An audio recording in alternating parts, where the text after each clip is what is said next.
பட்டு விவசாயம் செய்யும் அனைத்து நல்ல உள்ளங்களுக்கும் என்னுடைய வாழ்த்துக்கள். நம்ம என்ன பண்ணுறோம், ஒரு பேட்ச் வைக்கிறோன்னா அதில் நல்ல ஈல்டு வேணும்னா அதுக்கு நம்ம என்ன பண்ணணும்னா தரமான இலைகளை உற்பத்தி செய்யணும்.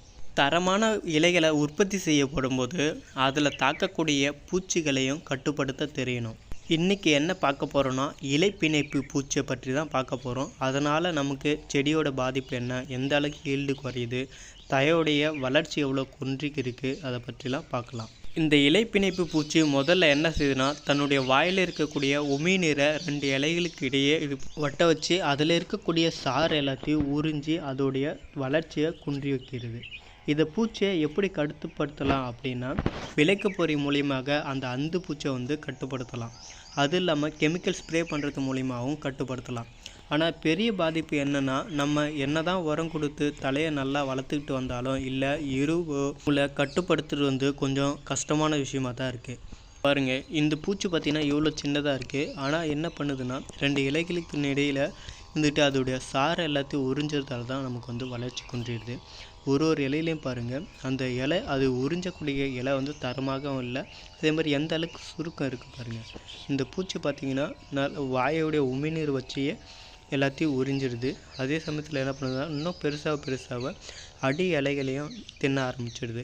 இந்த இணைப்பு பூச்சிகளை என்ன பண்ணலான்னா, நம்ம ஒரு பேட்ச் வைக்கிறதுக்கு முன்னாடியே கிராப் பண்ணதுக்கப்புறம் ஒரு 10 நாளில் நல்ல துளிர் வந்துடும். அப்போ ஸ்ப்ரே பண்ணுங்கள்.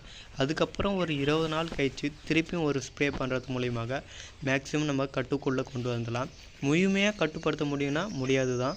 ஆனால் நம்ம அப்பப்போ பார்க்கும்போது இது மாதிரி இருக்கக்கூடிய பூச்சிகளை நசுக்கிறது மூலியமாகவோ அப்படி இல்லைன்னா கிள்ளி எறிகிறது மூலியமாகவோ கட்டுப்படுத்தலாம். இது பார்த்திங்கன்னா வளர என்ன பண்ணுன்னா பெரிய இலைகளையும் சாப்பிட ஆரம்பிச்சிடும்.